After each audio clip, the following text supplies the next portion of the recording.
Okay, magandang umaga, tanghali o gabi sa inyo. Maraming salamat. Nakakasama tayo muli sa ating pag-aaral ng kanyang mga salita sa lahat ng aming mga viewers, subscribers. Samahan nyo kami sa aming pagpapahayag ng kanyang salita sa pamamagitan po ng hindi lamang sa inyong panunood, hindi i-share din po natin ito, lalo na sa mga kaanib ng iglesia nito. Akin pong pamamanikan sa inyo na pakiusap na i-share natin ito. Sabihin natin, hindi para kumita, kundi matupad natin ang kalooban po ng Diyos na maipahayag, maipapakliwanag at maipapakilala ang mga katotohanan dahil malapit nang darating ang Panginoon, matutupad natin ang kanyang kalooban. Kaya dito po sa ating pong pag-aaralan ngayon, samahan niyo po ako. Ito po itong tinatawag na sa Genesis chapter 1 verse 26, yung salitang let us make man in our image. No, matagal na panahon na pinagdidebatehan ito. No, marami po pong naguguluhan.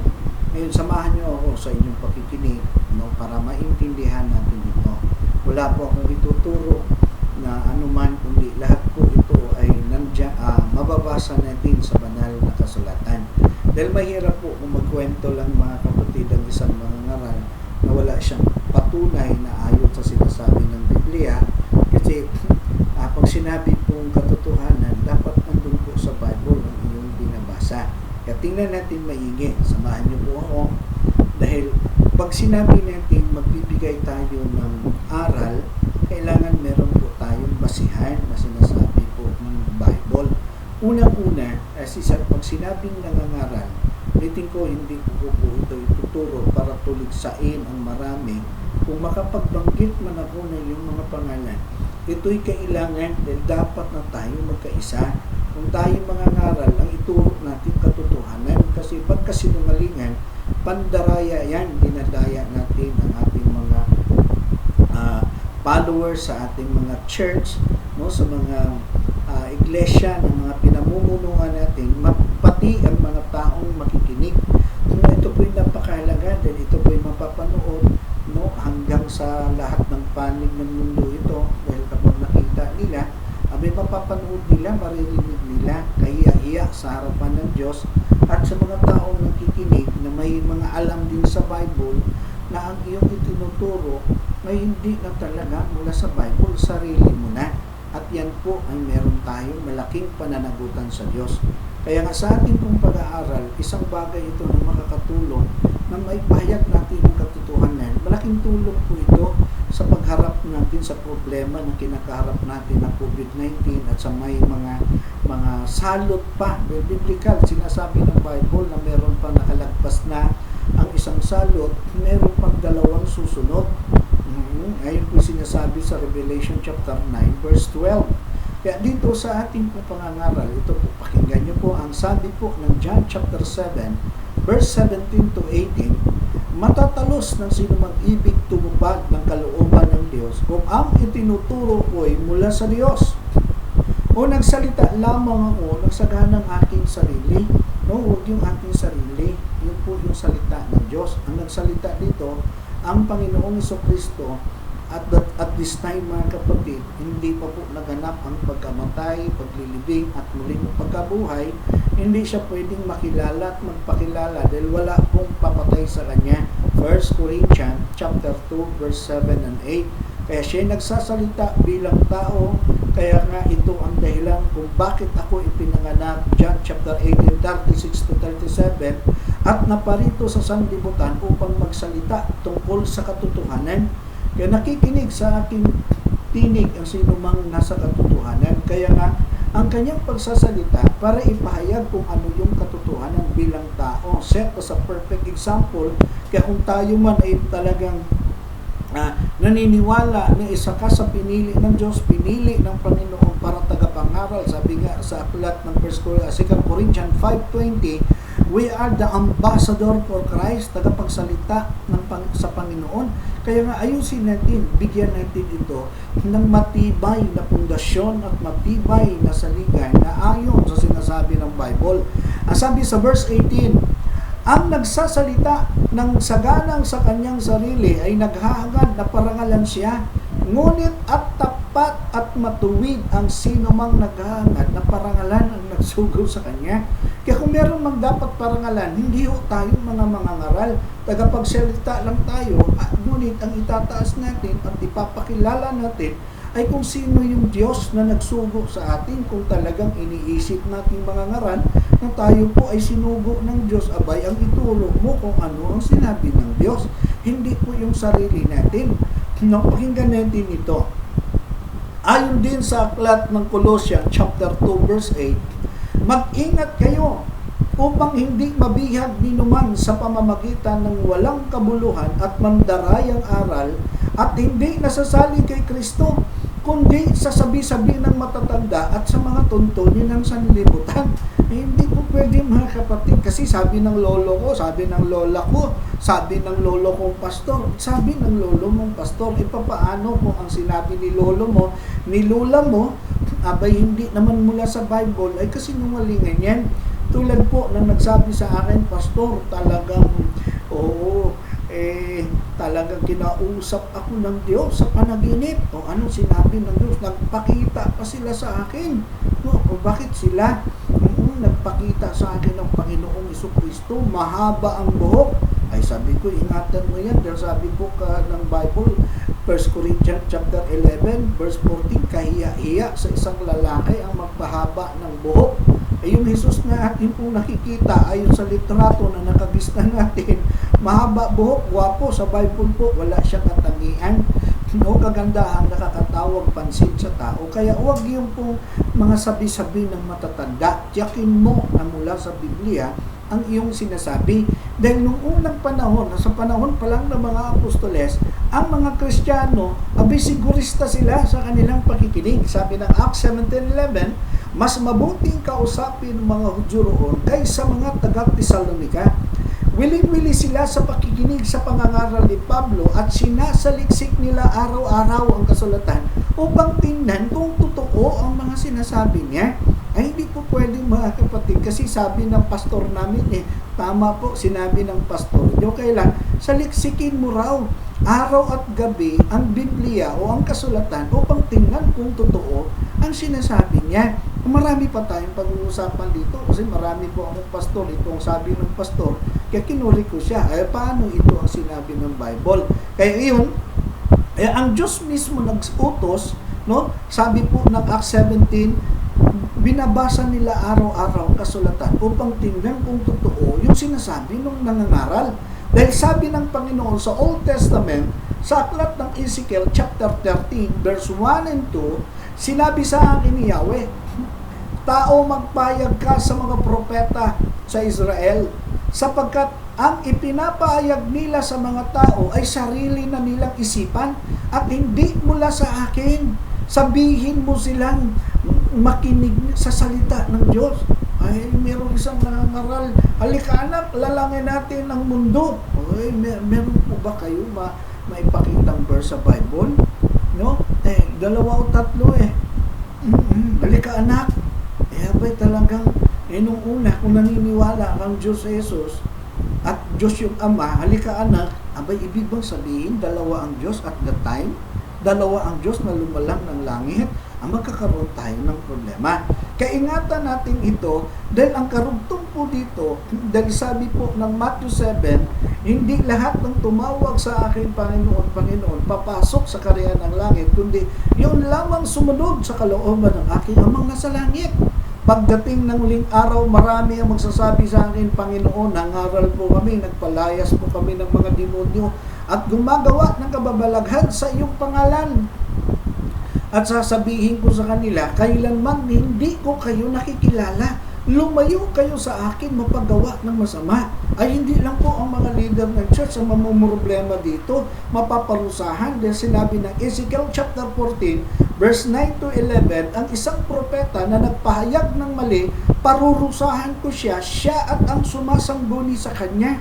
New Testament, kapag bulag ang umakay sa bulag, kapwa silang mahuhulog sa hukay. Kaya nga ang sabi nga mga kapatid ni Apostol Pablo, ikaw naman ang ituro mo'y katotohanan. Kaya nananawagan ko ako sa lahat, no? Yung mga gustong maintindihan itong let us make man, dahil inutos din ng Panginoon sa Aklat ng Kawikaan, chapter 8, verse 4 to 9, kayo'y tinatawagan ko, tao ng sandaigdigan, para sa lahat itong aking panawagan. Kayong walang nalalaman ay mag-aral at na maingat, at kayong mga mangmang pang-unawa ay ibukas. No? Proverbs 8:4-9. Verse 6, salita ko ay pakinggan sapagkat ito'y mahalaga. Bumubukal sa labi ko ang salitang magaganda. Pawang katotohanan itong aking bibigkasin, at ako ay nasusuklam sa lahat ng sinungaling. Kaya mga ngaral, ingat tayo. Huwag yung sarili natin. Lahat ng sasabihin mo, katotohanan. Verse 8, itong sasabihin ko ay pawang matuwid. Lahat ay totoo. Wala akong pinilipit. Ito ay maliwanag sa kanya na may unawa at sa marurunong ay pawang tama. Kaya ingat po tayo sa ating pangangaral. Dahil po sa talatang ito, yung Genesis 1:26, let us make man in our image, na bigyan ng maling kahulugan ng mga tagapangaral, abay ito po'y napakadelikado. Let us make man in our image. Kaya nga yung iba naguguluhan at yung iba nakapag-conclude na magkasama yung ama at yung anak. Mamaya marinig ninyo kung ito po ba ay may katotohanan, kung tama po ba ang nasa isip ng tao. Oo, yung aral natin. Kasi pag sinabing nagbigay din po ng tinatawag na supporting verses itong mga pangangaral po mga kapatid, ayon po sa kanilang sinabi sa Aklat ng Mga Ngaral o Proverbs, Kawikaan, chapter 8, verse 22-23, ito po ang sinabi sa Tagalog, NBB, Magandang Balita, Biblia. Kasi hindi po lahat ng mga sa Bible po ng New King James Version, lahat po ng ay binago, yung tinatawag natin po mga kapatid, yung mga nagtatranslate. Hindi po mga kapatid, may mga part na binabago nila para yung kanilang aral ma-justify, tulad na lamang po ng sinasabi po ng Bible na let us make man. Ngayon, ito, bibigyan niya ngayon ito ng supporting verses na kung saan, pag hindi siya naging maingat, dahil ang utos ng Lord, maingat kayo sa inyong pag-aaral. At ayon sa Proverbs 22, Magandang Balita, Biblia, sa lahat ng nilikha ni Yahweh, ako ang siyang una.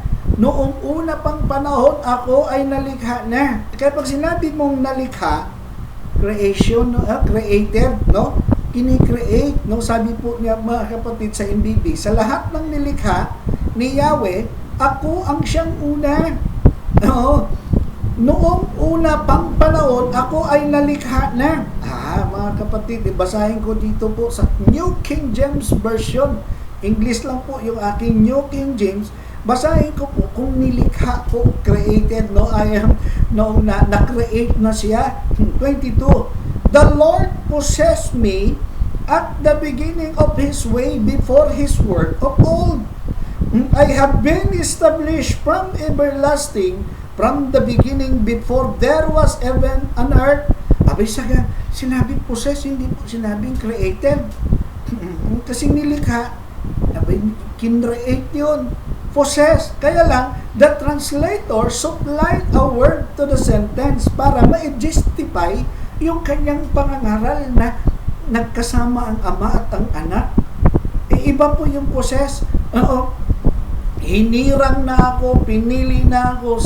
Sa King James Version, Tagalog at English po mga kapatid, ito po yung nakasulat po mga kapatid sa Aklat ng Proverbs o Kawikaan, chapter 8. Ito po nakasulat, Kawikaan, chapter 8, verse 22. and 23. Sinabi po dito, inari ako ng Panginoon sa pasimula pa ng kanyang lakad, bago pinasimulan ang kanyang mga gawa at una. Sa English, the Lord possessed me in the beginning of His way before His work of old. Yung isang mga ngaral po, banggitin ko ng pangalan, Mr. Soriano. Kung hindi po sasakto sa iyong aral po, yung sinabi sa King James Version, tatakbo ka ng mga MBB. Pag hindi sasakto sa MBB, tatakbo ka sa King James, tatakbo ka kung ano-anong mga verses.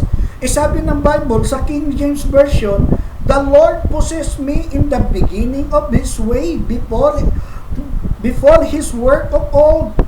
Ako ay nalagay na mula noong araw, hindi ho sinabing kinreate. Ang sinabi ng EMBB, nilikha, isa pang example na binabanggit mo kapag nagbanggit ka po ng Godhead. Yung John chapter 1 verse 18. Kaya ito po yung ginagawa ng mga translator para ma-justify yung kanila pong mga aral.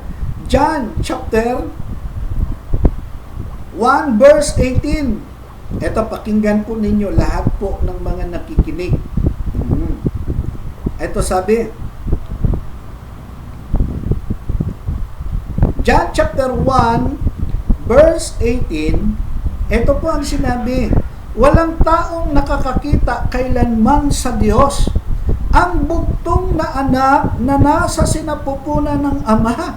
If you say sinapupunan, womb. Sa English po, no man had seen God at any time. The only begotten Son, which is in the bosom of the Father. Nakalagay po dito sa English, bosom, upper chest. Mga kapatid, ano po yung nasa upper chest? Yung puso, nasa isip na po ng Diyos. Yung plano na siya'y magkatawang tao, tatawagin anak ng Diyos, hindi po sinabing created.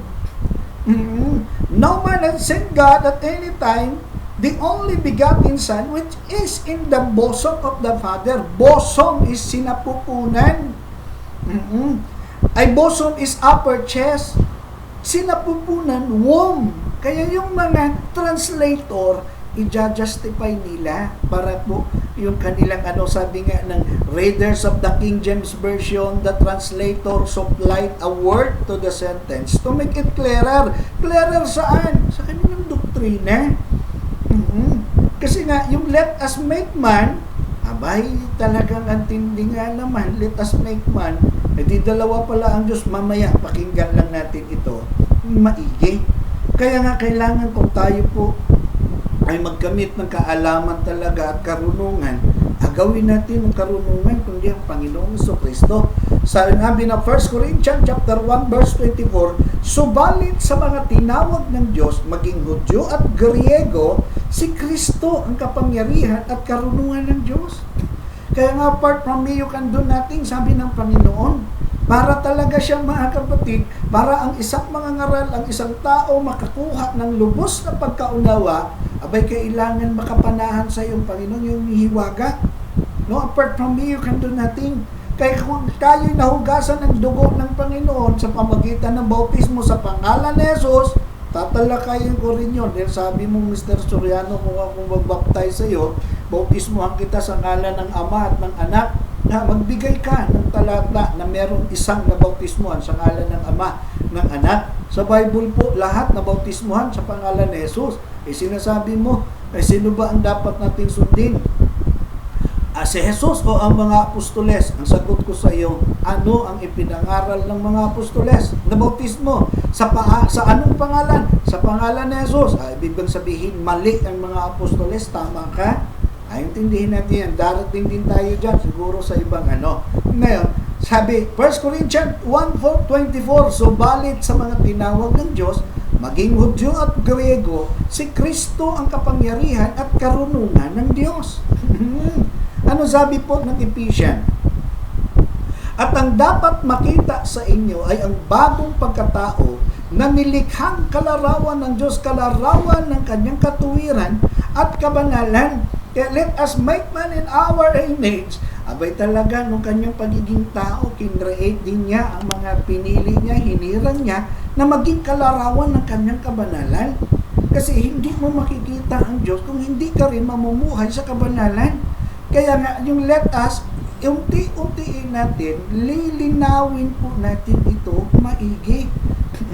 Kaya nga, nagbigay muna ako ng mga verses, basihan po dito sa ating pag-uaralan para makita natin kung ito po ay may katotohanan.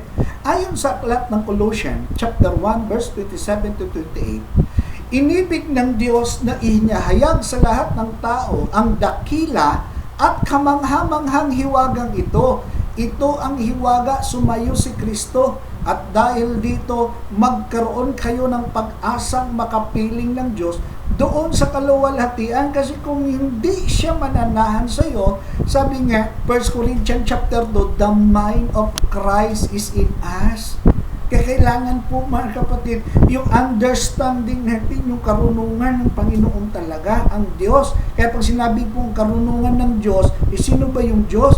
Jesus naging tao, Diyos na kataas-taasan, batang ipapanganak, makapangyarihang Diyos at walang hanggang Ama. Ay huwag mong dibatihin yon. Okay, pasok tayo ulit.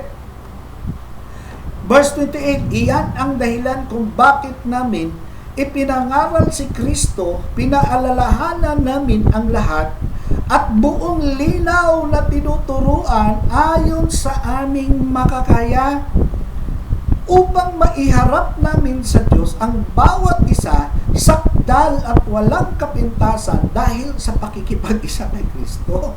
Kaya nga, at buong linaw na tinuturuan ayon sa aming makakaya. Kapag nagturo tayo, yung linaw. Kasi kung ipipilit mo yung salitang let us make man in our image, linawin ko ito. Meron pang mga supporting verses. No, sundan nyo lang ako sa inyong pakikinig.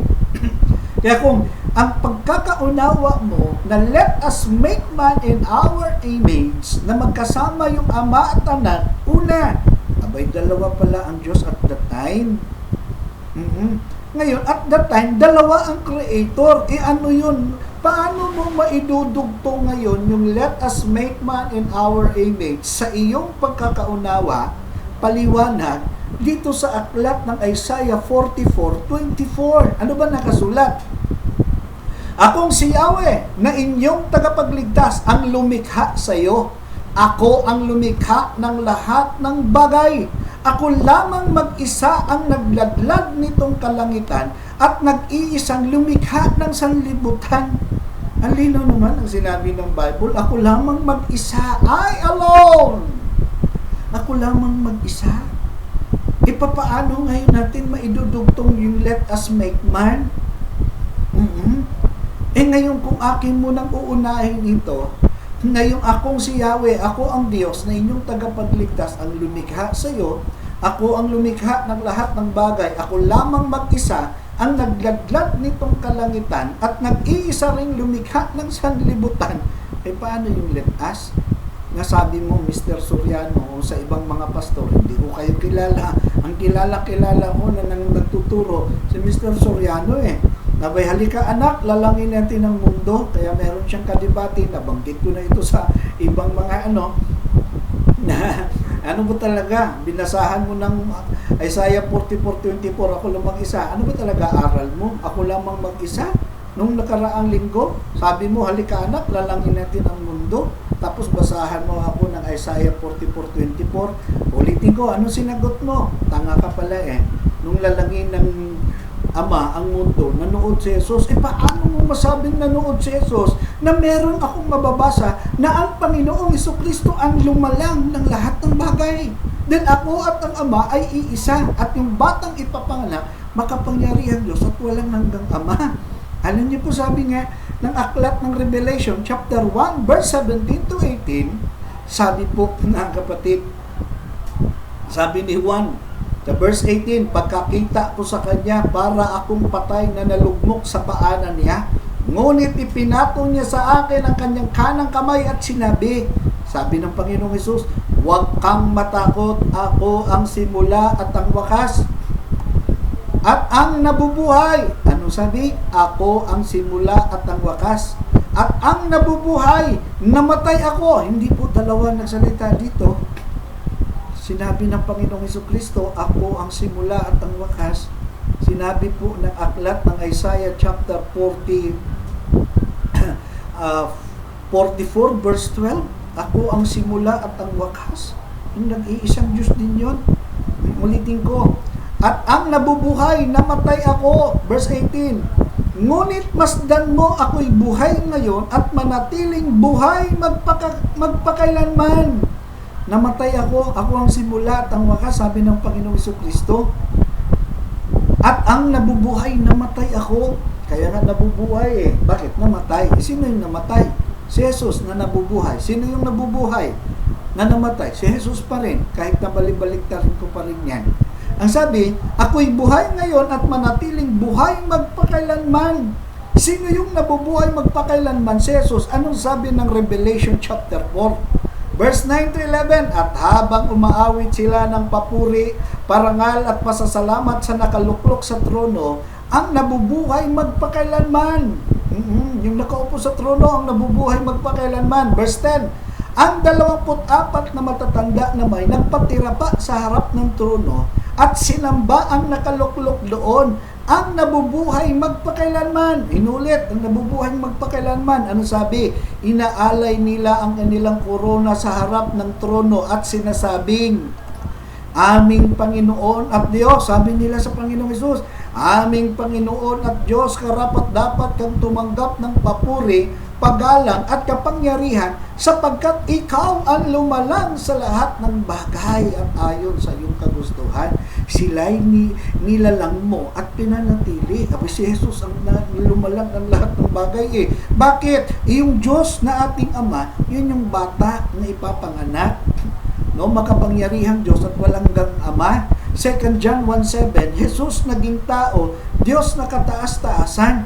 1 John chapter 4 verse 1 to 3, ang hindi nagturo na si Jesus naging tao, mandaraya at antikristo.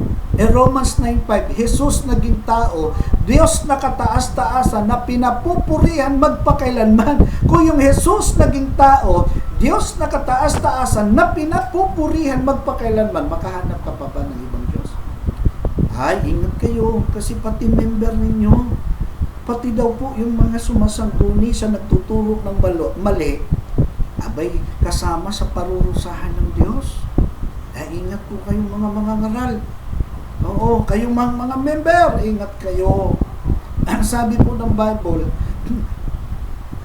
aming Panginoon at Diyos, sabi nila, yung nabubuhay magpakailanman, na nakaupo sa isang trono. Dahil yung Revelation chapter 4 verse 2, nakita ko ang isang trono at isang nakaupo doon at ang nakaluklok doon, ang nabubuhay magpakailanman. Sino yung nabubuhay magpakailanman? Sabi, ako ang simula at ang wakas. At ang nabubuhay, namatay ako. Masdan mo ako'y buhay ngayon at manatiling buhay magpakailanman, si Jesus. At sinabi nila, aming Panginoon at Diyos, karapat-dapat kang tumanggap ng papuri paggalang sapagkat ikaw ang lumalang ng lahat ng bagay. Ayon din sa John chapter 17, ang ipapakilala ko sa inyo, yung lumalang ng langit at lahat ng bagay. At yung ipinapakilala, sabi ng Panginoon kay Ananias, pinili ko si Pablo para ipakilala ko ang aking pangalan sa lahat ng hari, sa lahat ng sa Israel, sa buong mundo, papakilala ang kanyang pangalan. Ang pangalang Jesus, pangalang higit sa lahat ng pangalan. Kaya ngayon, dahil sabi nga John 10:30, ako at ang Ama ay iisa. Hindi po sinabi ako at ang Ama nagkaisa. Nagkaisa kami ng layunin. Hindi ho. Ako at ang Ama ay iisa. Ako ang simula at ang wakas. Sabi ng old, sabi din ni Jesus, ako ang simula at ang wakas. Sabi ng old, I am the first and the last. Mga kapatid, I am the first and the last. I am the Alpha and the Omega. Sabi din ng Panginoong Hesus, I am the Alpha and Omega. Then John 10:30, ako at ang Ama ay iisa. Hindi po sinabing nagkaisa. Kaya nga ako sabi ng 2 Peter chapter 3 verse 16, sa lahat ng sulat niya tungkol sa paksang ito, ganito ang lagi niyang paalala, May ilang bahagi sa kanyang mga liham na mahirap unawain at binigyan ng maling kahulugan ng mga mangmang at mahihina. Ganyan din ang kanilang ginagawa sa ibang kasulatan. Ano pa't ipinapahamak nila ang kanilang sarili. Dinadamay mo pa ang mga miyembro mo. Then Ezekiel 14 verse 9 to 11, ang propeta na nagturo ng mali, parurusahan ko siya at ang sumangguni sa kanya. New Testament, kapag bulag ang umakay sa bulag, kapwa sila mahuhulog sa hukay. Ito ang mabigat. John chapter 8 verse 43 to 44, ang sabi ng Panginoon, bakit hindi ninyo maunawaan ang sinasabi ko? Sapagkat hindi niyo matanggap ang aral ko. Ang diablo ang inyong ama. Nabubuhay magpakailanman, numalang ng lahat ng bagay. Jesus naging tao, Diyos na kataas-taasan. Batang ipapanganak, makapangyarihan Diyos, walang hanggang ama. Mahirap bang unawain? Hindi mo talaga mauunawaan dahil hindi mo matanggap na si Jesus ang kaisa-isang Diyos. Kaya nga, meron po nakasulat sa Bible, sa Panginoong si Jesus, ang Panginoong Jesucristo, siya ang lumalang ng lahat ng bagay. Bakit? Siya nga yung Diyos na ating Ama na naging tao, ipinanganak. Luke 1:35, tatawaging anak ng Diyos. Kaya nga, sabi mga kapatid, matagal na kitang sinusundan, Mr. Soriano, napakatagal na, 1990s pa. Nakasubaybay na ako sa iyo. 30 years na po, mahigit. 1 Timothy 6, chapter 6, verse 3 to 5, sino mang nagtuturo ng iba kaysa rito at di sang-ayon sa salita ng Panginoong Jesucristo at sa mga aral tungkol sa kabanalan ay nagyayabang, ngunit walang nalalaman, sakit na niyaan manuligsa at makipagtalo sa mga salita, bagay na humahantong sa inggitan at alitan, kutyaan at magbibintang. Meron mo nakikipagpustahan ka pa, Mr. Soriano? Pag natalo kita, akin na yung mga member mo. Meron mo pustahan. Mahiya ka naman sa Diyos. Okay lang sa mga walang alam. Ang galing mo. Sa mga nag-aaral talaga, nandun pa ang Panginoon na gumagabay, ay hindi mo madadaya ang Biblia. Hindi mo madadaya ang Diyos. Dahil mangungusap din ang Diyos sa iyo. Verse 5, mahilig din silang makipagtalo sa mga liko ang pag-iisip at hindi kumikilala sa katotohanan, mga taong nag-aakala na ang relihiyon ay paraan ng pagpapayaman. Lagi mong sinasabi, mga pastor, sungguton niyo. Alam niyo po, lahat po, nakakausap mo naman na halos lahat ng relihiyon na wala akong pinakamagulong grupo. Yung grupo po.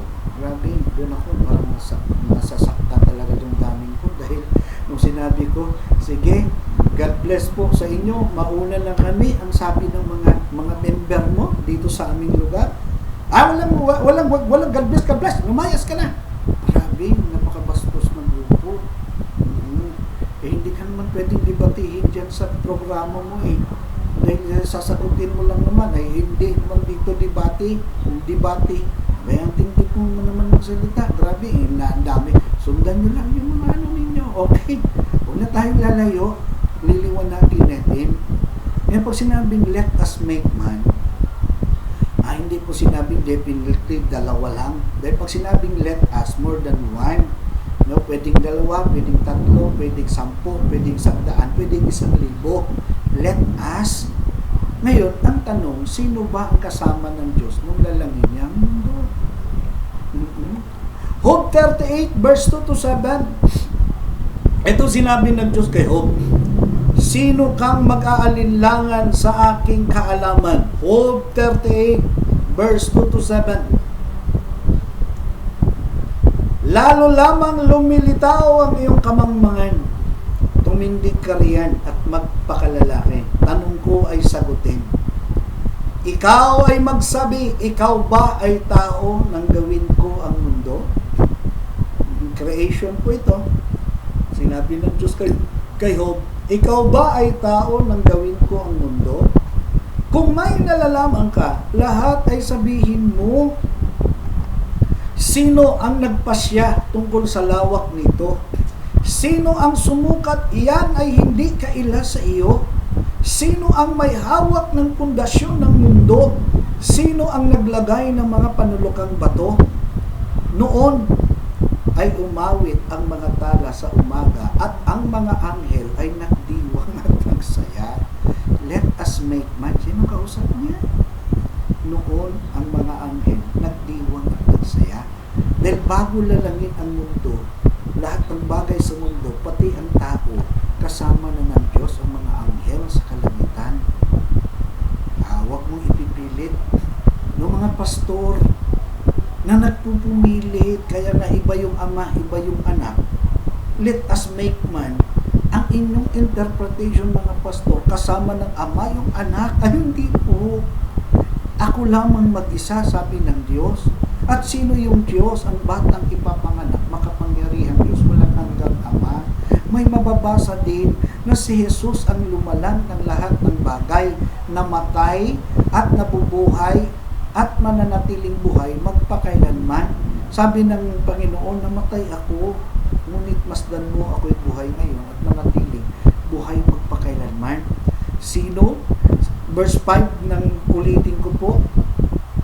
Job chapter 38 verse 5. Sino ang nagpasya tungkol sa lawak nito? Sino ang sumukat? Yan ay hindi kaila sa iyo. Sino ang may hawak ng pundasyon ng mundo? Sino ang naglagay ng panalukang bato? Noon ay umawit ang mga tala sa umaga at ang mga anghel nagdiwang at nagsaya. Yung let us make man in our image. Dahil ang mga anghel ay kalarawan din natin. Amen. Kaya nga nagtatransform sila ang bilang tao Gunawin at Sodom at Gomora, sila'y pumunta doon sa Sodom at Gomora. Umarap sila kay Abraham una at kay Lot. Halos kalad-karini sila, din nag-transform sila. Dahil ang mga anghel kalarawan din natin. Huwag mong ipipilit na yung let us make man kasama ng ama ang anak. Wala po kayong mabasa. Yun na lang assignment ko ulit. Bigyan nyo ako 2 hanggang 3 verse na may conversation yung ama at yung anak. Dahil Malakay chapter 2, sino ang nagpagsya tungkol sa lawak nito? Malakay chapter 2 verse 10. Hindi ba iisa ang ating ama? At ito ang iisang Diyos na lumalang sa atin. Kung gayoy, bakit sumisira tayo sa pangako sa isa't isa? Bakit walang kabuluhan natin ang kasunduan ng Diyos at sa ating mga magulang? Isa lang ang Diyos, isa lang ang tagapagligtas, isa lang ang ating Creator. Hindi mo pwedeng gawin dalawa. Huwag kang sisira sa mga salita ng Diyos. Huwag mong debatihin ang Bible, lalabas kasi mas marunong ka pa sa Diyos Ang Bible, ang Diyos, ang Panginoon sa Kristo, ang ipagmamalaki mo. Huwag ang relihiyon mo. May kinakalaban mo ang Bible, ipaglaban mo lang ang relihiyon mo. Hindi namin kailangan ng relihiyon. Ang kailangan namin, katotohanan, mga salita, mga pangangaral ng katotohanan. May dagdagan ko pa ng konti. Pastor, paano mo sasagutin sa akin yung John 3:16? For God so loved the world that He gave His only begotten Son. Alamin natin kung sino ba yung Diyos na nagbigay ng bigatin Son.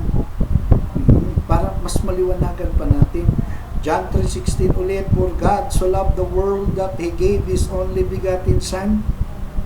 Alamin natin kung sino yung Diyos. Sino yung God na nagbigay ng kanyang bigatin Son. Ano ang sabi ng Titus chapter 2 verse 13 to 14? Samantalang hinihintay natin ang ating inaasahan, ang dakilang araw ng paghahayag sa ating dakilang Diyos at tagapagligtas na si Jesucristo. Dakilang Diyos at tagapagligtas na si Jesucristo. Sa gitna ng kanyang kaniningan, ibinigay niya ang kanyang sarili upang iligtas tayo. Dakilang Diyos at tagapagligtas na si Jesucristo, binigay niya ang kanyang sarili. John 3:16, mystery. John chapter 3, layo pa ng kanyang kamatayan. Hindi nga siya pwedeng magpakilala Hindi nga pwedeng niya sabihin, ako ang Diyos, dahil walang papatay sa kanya Kaya siya nagsalita bilang tao, magpapakilala na merong isang Diyos na nasa langit. Hindi niya pwedeng sabihin ako yun dahil walang papatay sa kanya. Sino yung nagbigay? Great God and Savior. Look, Titus 2:13 in English, looking for the blessed hope and the glorious appearing of our great God and Savior, Jesus Christ, who gave Himself. Sino nagbigay? Siya rin. Naging tao muna siya bago niya inalay ang kanyang buhay sa pamamagitan ng kamatayan sa cross. Ulitin ko, katatapos lang ng Semana Santa. Yun yung pinakamahalagang aral. Kung hindi mo sinunod ang pinakamahalagang utos, isa lang ang Diyos, ang Panginoon na ating Diyos. Siya lamang ang Panginoon. For who is God except the Lord? And who is a rock except our God? Plus yung pinakamahalagang aral na matay, nilibing, muling nabuhay, ayaw mo pa ng baptism, no? Hindi mo pa sinunod yung daan, hindi mo pa iniunawa yung kanyang pagiging tao na magiging perfect example dahil ako ang daan. Grabe ang tindi mo na. Mas mabigat yan. John chapter 8 verse 43 to 44. Bakit hindi ninyo maunawaan ang sinasabi ko? Sabi ng Panginoon Jesus. Sapagkat hindi ninyo matanggap ang aral ko, ang dyablo ang inyong aral. Ingat ka, Pastor. Kawawa ang mga member mo. Mr. Soriano, dami nyo. Let us make man. Halika anak. Gawin natin ang mundo. Sinabi mo, nung lalangin ng Ama ang mundo, nanood si Jesus, wala kang mabasa, sarili mo